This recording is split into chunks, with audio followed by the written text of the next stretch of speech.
Listen, O remnant of the earth, and hear what the Spirit declares in this late hour. For the heavens have been stirred, and the seals of mystery are breaking open before the eyes of men. The throne in Rome has shifted. The keys of Peter now rest in new hands. But this transfer was not by the will of men alone. It is a sign permitted by my divine hand. The hour of great shaking is now upon my church. The earth trembles beneath the weight of decisions that ripple into eternity. For I tell you, what seems small in the eyes of men is thunder in the courts of heaven. The balance of mercy and judgment now swings with every decree issued from the heart of my sanctuary. And behold, 15 decisions have been made, each one like a hammer striking the great bell of prophecy. The watchers in heaven lean forward.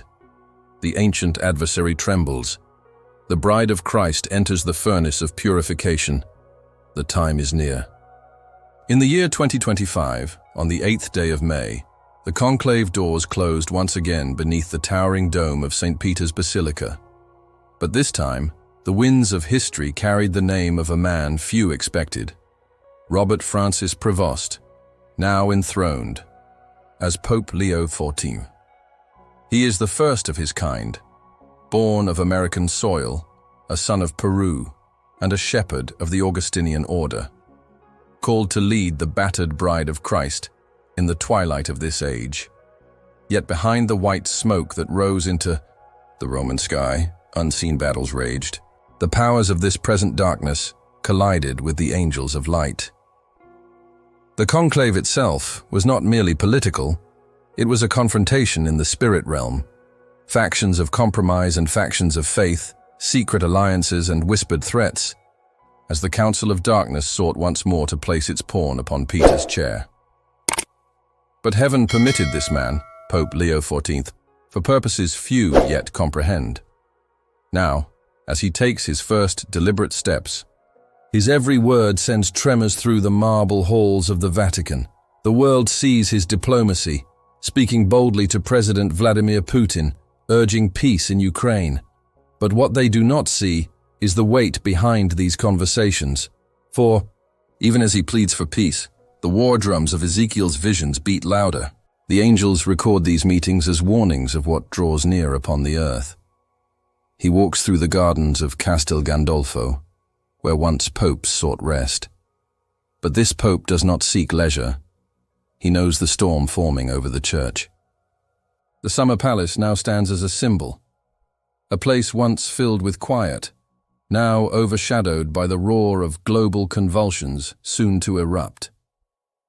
He stands before families in his Jubilee Mass, proclaiming again the ancient teaching.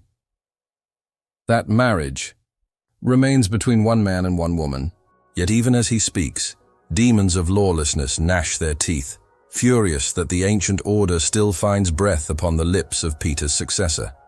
He blesses the athletes of the Giro d'Italia, while millions celebrate unaware that time itself races toward its finish line. He updates his own citizenship records, as a son of Peru and a citizen of the Vatican. But what of the heavenly records?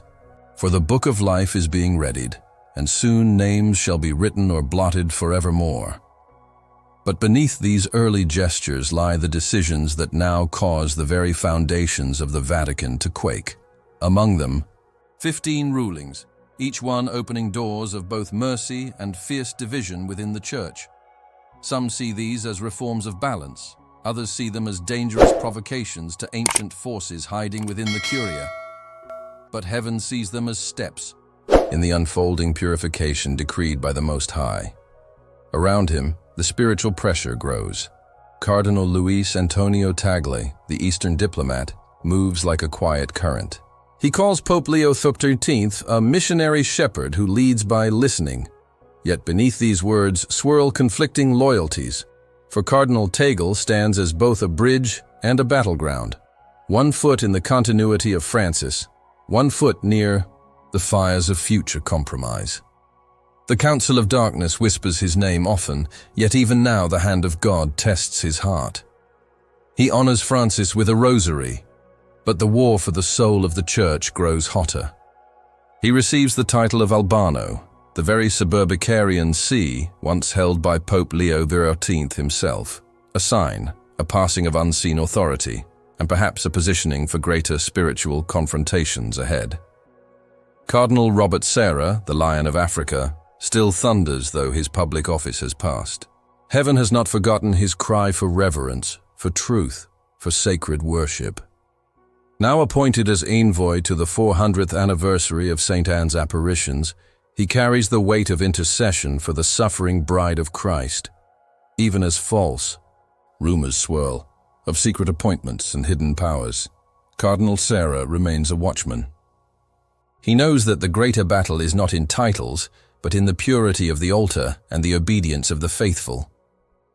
And as these players move upon the marble chessboard of Rome, far greater currents shake the earth. At Pope Leo XIV's inauguration, 200,000 souls gathered, world leaders, rulers, pilgrims, spies, and angels among them. Heaven marked that day as the sounding of a trumpet, a shift in the prophetic timetable. The Pope's first monthly prayer intention calls for compassion and a personal encounter with Christ, a cry from his heart for souls. Yet behind that holy desire, demonic forces seek to tear souls away before they can encounter the mercy of the Savior. He appoints new leaders in Vatican healthcare, as if preparing for physical crises, while the greater crisis, the illness of faith, spreads. Through the church like leaven, the warnings of Fatima echo. The secrets whispered to the shepherd children draw closer to their dreadful fulfillment. The Council of Darkness sharpens its schemes. Factions inside the Vatican grow bold. Financial scandals, doctrinal confusions, secret alliances with worldly powers. All of it rises like storm clouds ready to burst upon the earth. And I say to you, my children, declares the voice of the Spirit, the bride shall be purified as by fire. The throne of Peter shall not fall, for I myself uphold it. But many who sit in high places shall be cast down. The shaking will increase. The hour of separation is at hand. And now, my child, record what I show you, for the scroll is open before you. The decisions of Pope Leo XIV did not come forth as mere administrative acts, but as movements within the battlefield of heaven and hell. For each decree carried with it the weight of prophecy, like a sword striking the foundation stones of the Vatican, sending tremors through both the visible world and the unseen realms. The first decision, to confront the war of nations with words of peace. When Pope Leo XIV lifted the phone to speak to the Russian President Vladimir Putin, it was not only a political gesture, it was the fulfillment of ancient warnings. The Queen of Heaven at Fatima had once warned of Russia's errors spreading across the world. And now, as Leo XV appealed for peace in Ukraine, the angels recorded this act in the Book of Nations. Yet even as these words went forth, powers of war continued to move beneath the earth like serpents waiting to strike. The great wars, prophesied, have not yet been fully unleashed, but their shadows darken the horizon. The second decision, to walk among the silent stones of Castel Gandolfo. There, among the ancient gardens, where once popes reclined in peace, Pope Leo XIV's presence was a sign. The residence, now a museum and environmental center, stands as a testimony that the Church's old comforts are being stripped away. The era of rest has ended. The bride of Christ will no longer dwell in leisure, but will walk through the valley of testing. The walls of Castel Gandolfo heard the whispers of saints and martyrs as the Pope walked its grounds, whispers warning that the final purification draws near. The third decision, to uphold the sanctity of marriage in defiance of the coming flood. Leo XIV stood before the families, proclaiming once again that marriage is between a man and a woman. The demons of the age howled in fury. For the spirit of Sodom has risen in strength across nations, even entering the shadows of the Church itself. But Leo XIV stood firm, for now, a flickering candle in the rising winds of lawlessness. This proclamation was not simply pastoral. It was a trumpet blast against the global powers seeking to redefine the very order God created. The fourth decision, to bless the athletes of the Giro d'Italia. As the cyclists sped through the Vatican gardens, unaware of heaven's watchful gaze, the Pope's blessing fell upon them. Yet behind this spectacle was a deeper sign. The race of this age nears its final turn. The symbols are everywhere for those with eyes to see. Humanity races toward its final hour while the multitudes celebrate, blind to the precipice they approach. The fifth decision, to register his earthly citizenship. Pope Leo XIV updated his records, now a citizen of the Vatican, no longer of Peru. Yet, far greater is the question of citizenship in the heavenly realm. For many in Rome possess titles and offices, but their names are not written in the book of life. The shaking will reveal whose allegiance is to the Lamb and whose hearts have bowed to Mammon. My child, the voice trembles, continue to speak, for the world does not yet comprehend the magnitude of these events. Around Pope Leo XIV swirl powers both visible and hidden. The Council of Darkness, emboldened by the passing of Pope Francis, sees opportunity. Secret factions gather in hidden chambers, plotting strategies to reshape the Church's teachings, its alliances, its wealth, its very soul. But the remnant cries out, and the saints in glory intercede. The sixth decision, to elevate Cardinal Luis Antonio Tagle to new prominence. By naming him to the Suburbicarian See of Albano, once held by Leo XIV himself, Pope Leo XIV has repositioned one of the most watched figures of the modern Church. Tagle, beloved by progressives, admired for his charm, is seen by many as a potential future pope. But beneath his rise lies the deep question, will he stand in truth, or will he yield to the seductions of compromise? The next season will reveal his heart. The Council of Darkness whispers his name often in their secret conclaves. The seventh decision, to reaffirm the charitable mission of the Church. Leo XIV declared that there is no turning back from the pro-poor. Initiatives of his predecessor, Pope Francis. On the surface, this appears as mercy, but beneath it lies the growing tension. How many among the hierarchy use charity as a cloak for political alliance? How many souls have turned the mission field into a marketplace of influence? The Lord sees all. The eighth decision, to honor Pope Francis with the Rosary, led by Tagle himself. Yet as the Rosary echoed through the Vatican halls, the spirits of confusion danced in the shadows, mocking the prayers of the faithful. For many who held the beads with their hands held secret ambitions in their hearts. The ninth decision, to send Cardinal Sarah as envoy to St. Anne's anniversary in France. This was not a mere assignment of ceremony. It was a sign from heaven that the cry for liturgical purity, for reverence, for holy fear, has not been silenced. Cardinal Sarah, though exiled from governance, remains a thorn in the side of the Council of Darkness. His voice will rise again in the season of purging. The 10th decision, to publicly rebuke misinformation about Sarah's role. By clarifying the false rumors surrounding Cardinal Sarah's supposed secret appointments, Pope Leo XIV exposed the inner divisions of the Vatican. For disinformation is one of the sharpest weapons of the adversary, used to confuse the flock and divide the shepherds.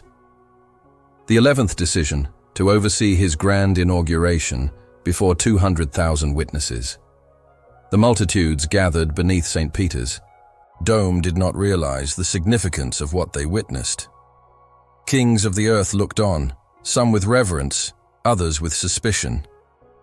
But in heaven's courts, this inauguration was recorded as a signal, a shift in the cosmic battle for the soul of the Catholic Church. The 12th decision, to issue his first prayer intention focused on compassion and intimacy with Christ. This was a holy cry, yet already the demons rage to prevent souls from encountering the living Christ. The battle over hearts has intensified. The Marian intercessors weep. The angels stand ready with drawn swords. The 13th decision, to appoint new leadership over Vatican healthcare. Though seemingly minor, This decision points toward looming crises in both body and spirit. For the sickness of nations mirrors the sickness within the bride.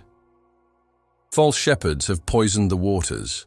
The healing of the bride will not come by medicine alone, but by fire and purification. The 14th decision, to strengthen diplomatic outreach to world leaders, Pope Leo XIV understands that the war ahead is not only spiritual but geopolitical. As alliances shift and new global blocs emerge, Rome stands in the eye of a coming storm where faith, commerce, and governments will collide.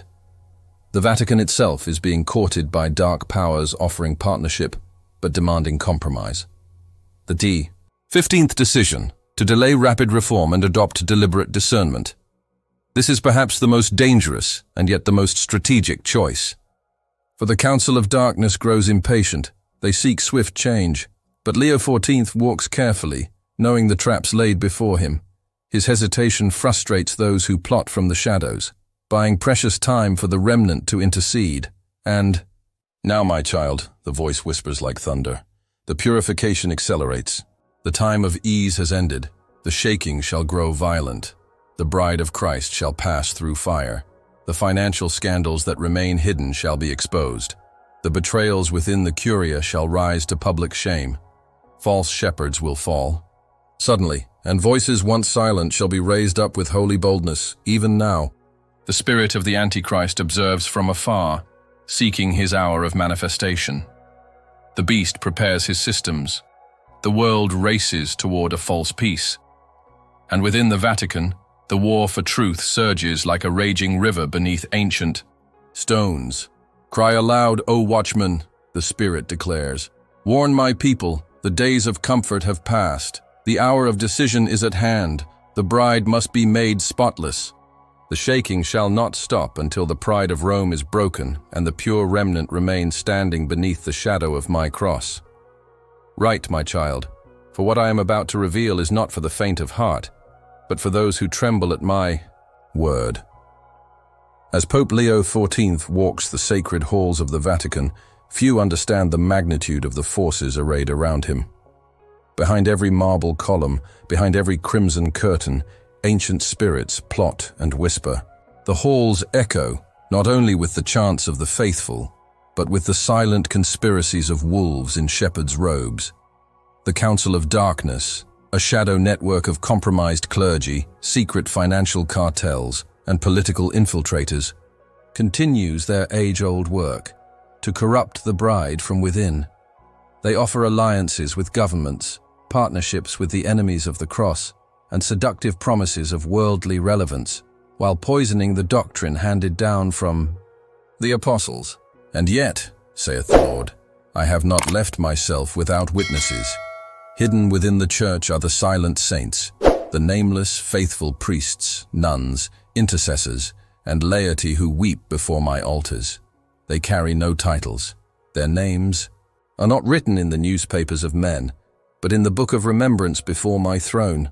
And now, as Leo XIV delays rapid reforms, these secret factions grow agitated. Their patience thins.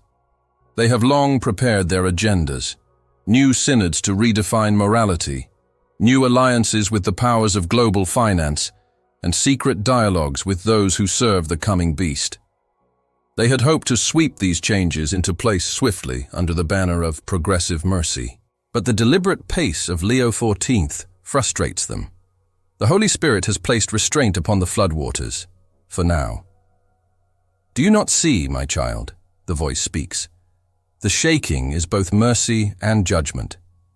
Even as wars threaten the world stage, even as plagues and famines rise, even as the blood of martyrs cries out from persecuted lands, Rome stands at the center of a greater spiritual storm.